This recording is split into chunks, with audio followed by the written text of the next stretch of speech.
लोग पूछ रहे हैं कि 1 जुलाई तो निकल गई, लेकिन मुफ्ती सलमान अजहरी साहब का क्या हुआ।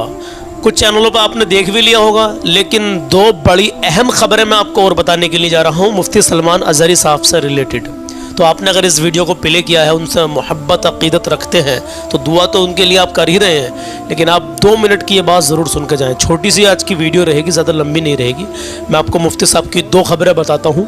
और दोनों अहम है मेरे अज़ीज़ों।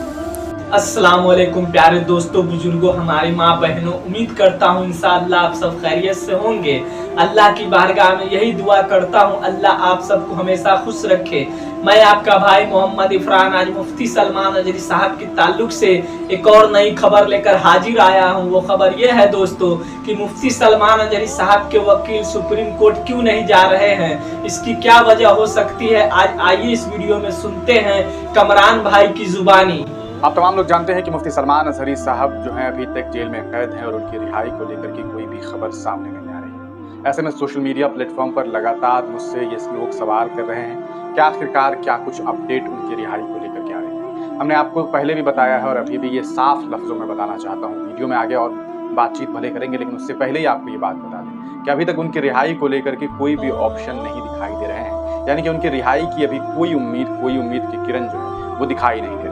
सवाल ये उठता है कि आखिरकार मुफ्ती सलमान अजहरी साहब की रिहाई कैसे होगी, किस तरह से वो रिहा होंगे। हमने आपको बताया था कि किस तरह से उनका मामला जो है वो गुजरात हाई कोर्ट में डिस्पोज हो गया है। यानी कि गुजरात हाई कोर्ट से उनकी रिहाई को लेकर के अब कोई बात सामने नहीं आने वाली है। उनके मामले जो हैं गुजरात हाई कोर्ट में अभी चल रहे हैं, वो 2 मामला मुडासा और कच्छ में जो उनके ऊपर एफआईआर दर्ज हुए थे, जिसमें उन्हें बेल मिल चुका हुआ है, वो दोनों मामला चल रहा है। हाँ, अगर उन 2 मामलों में वो जो 2 मामले हैं, वो जो 2 एफआईआर हुआ, अगर वो एफआईआर उनका क्वैश हो जाए, खत्म कर दिया जाए, यानी कि उस एफआईआर को रद्द कर दिया जाए, जिसको लेकर के अर्जी लगाई गई हुई है, यानी कि गुजरात हाई कोर्ट में उस मामले पर सुनवाई चल रही थी, लेकिन 20 तारीख को यानी कि 20 अगस्त को उस पूरे मामले पर सुनवाई होनी थी। उस दिन अदालत ने सीधे तौर पर 20 तारीख का जो मामला था उसे एक नई तारीख दे दी, और वो नई तारीख अभी आसपास में नहीं है, बल्कि 16 अक्टूबर को वो तारीख दी गई। आप अंदाजा लगाइए, लगभग 2 महीने के बाद उस पूरे मामले पर फिर सुनवाई होगी, फिर कभी नई तारीख दे दी जाएगी और ये तारीखों का सिलसिला अभी आगे बढ़ता चला जाएगा। तो अब मुफ्ती सलमान अजहरी की रिहाई के लिए गुजरात हाई कोर्ट से तो कुछ हो नहीं सकता। हाँ, अगर गुजरात हाई कोर्ट वो दोनों मामला, कच्छ वाला मामला और मुडासे वाले मामले को खत्म कर दे, यानी कि उस केस को ही खत्म कर दे, मान ले कि ये फर्जी केस हुआ है, उनके ऊपर जो केस किया गया है वो सही नहीं है, जबरन केस कर दिया गया, बेमतलब केस कर दिया गया, अगर केस खत्म हो जाता है तो किसी भी राज्य में जब पासा इम्पोज किया जाता है, जैसे गुजरात सरकार ने पासा उनके ऊपर इम्पोज किया है, तो उसके लिए एक शर्त होती है, कम से कम मिनिमम 2 से 3 केसेस उनके ऊपर होने चाहिए। अगर वो 2 केस उनके ऊपर से हट जाए, खत्म कर दिया जाए, रद्द कर दिया जाए, तो मुमकिन है कि भैया उनके ऊपर सिंगल केस रह जाएगा। तो एक ही केस की वजह से आप एक व्यक्ति को एकदम से खूंखार व्यक्ति तो साबित कर नहीं देंगे, तो उनका जो मामला है थोड़ा हल्का हो जाता है। लेकिन वो दोनों मामला भी चल रहा है और तीसरा पासा का चल ही रहा है, यानी कि जूनागढ़, कच्छ और मुडासा,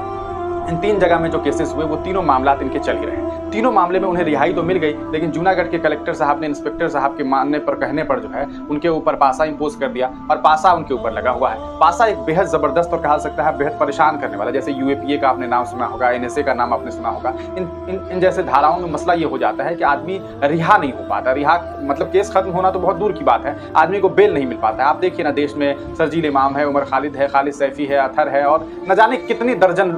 मुस्लिम जो हैं वो आपको जेल में कैद है और उनके ऊपर इसी तरह के मामला।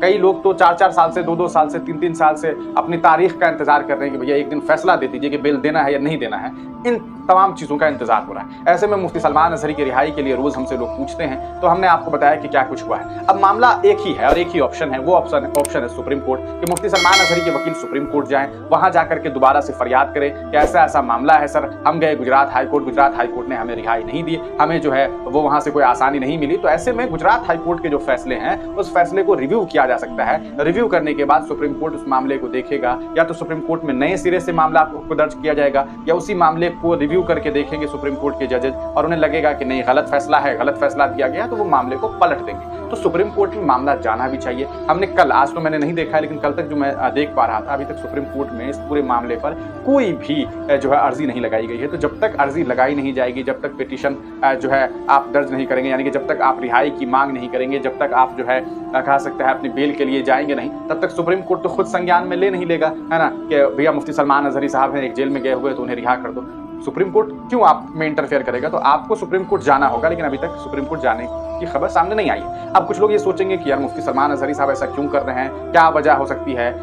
देखिए, अगर सिर्फ आप लीगली खर्च को सोच रहे होंगे कि भैया पैसा खर्च होता है, तो नहीं। मुफ्ती सलमान अजहरी साहब इतने काबिल व्यक्ति हैं, उनके परिवार वाले इतने काबिल हैं, उनके पास पैसों की कोई कमी नहीं है अल्हम्दुलिल्लाह, तो वो लोग ये सब कुछ कर सकते हैं। तो कोई ना कोई दूसरी प्लानिंग हो रही होगी, या तो वो लोग सोच रहे होंगे इस पूरे मामले पर अभी किसी नए वकील को ढूंढा जा रहा होगा, कोई बेहतरीन वकील को ढूंढा जा रहा होगा, या इस पूरे मामले पर कोई रिटन कहा सकता है शुरू से लेकर के अंत तक कोई केस स्टडी चल रहा होगा, या कोई उन्होंने किसी वकील को अगर हायर किया होगा तो वो वकील अभी केस स्टडी कर रहे होंगे कि कैसे इस मामले में जो है वो दलील दी जा सके। क्योंकि कोर्ट में, अदालत में होता यह है ना कि जब दो पक्ष होता है और दो पक्ष कोई आम आदमी का नहीं होता, एक स्टेट होता है और एक आम आदमी होता है, तो काफी परेशानी हो जाती है। मुफ्ती सलमान अजहरी के मामले को अगर आप देखेंगे तो इस मामले में जो सबसे जो कहा सकता है,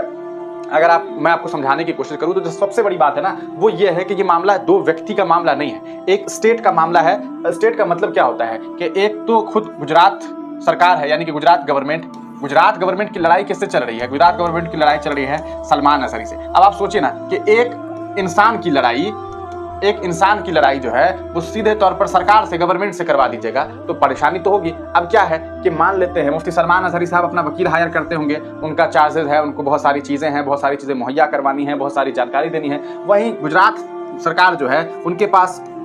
अपना एक प्रोसिक्यूटर होगा, यानी कि प्रोसिक्यूटर क्या होता है ना, ये गवर्नमेंट के वकील होते हैं और ये काफ़ी तेज तर्राक लोग होते हैं, इनके पास तमाम तरह की दलीलें होती हैं और ये लोग जो हैं जजेस जो होते हैं ना उन्हें जल्दी मोह लेते हैं, उनको अपने तरफ जल्दी आकर्षित कर लेते हैं अपनी बातों से। और आप तमाम लोग जानते हैं उनका नाम तो मुफ्ती सलमान अजहरी है, तो कैसे ये मामला इतनी आसानी से जो है सुलझे। आप खुद देखिए कि कई सारे पन्नों में, मुझे याद है 33 पेज का तो मैंने ऑर्डर आप लोगों को बताया था, ऑर्डर डिटेल जो आया था हाई कोर्ट का, उस ऑर्डर डिटेल में आपने देखा था कि किस तरह से ऐसा लगा कि बहुत बेहतरीन दलील जो है इनके वकील ने, आईएएस सैयद साहब गालिबन नाम था मुफ्ती सलमान अजहरी के वकील का, उन्होंने बहुत बेहतरीन दलीलें दी, लेकिन नहीं मिली रिहाई, नहीं हुआ केस में जो है उनके ऊपर से पासा नहीं हटाया गया, डिस्पोज कर दिया गया, मामले को ही खत्म कर दिया, कहा कि भैया हमारे यहाँ से तुम्हें कोई जो है छूट नहीं मिलने वाली है, आपको जाना है जहाँ जाइए। तो अब है कि सुप्रीम कोर्ट जाएंगे, तो सुप्रीम कोर्ट जाने के लिए बेसिकली ये हो सकता है कि इनके जो वकील हैं वो अभी केस स्टडी कर रहे हों, क्योंकि केस स्टडी बहुत मायने रखता है। केस स्टडी क्या होता है वो हम आपको थोड़ा सा समझाने की कोशिश करें, हालांकि मैं कोई लॉ का स्टूडेंट नहीं हूँ, लेकिन फिर भी आपको समझाने की कोशिश करता हूँ। जैसे आपने सुना होगा कि जैसे मान लीजिए अभी 2024 चल रहा है,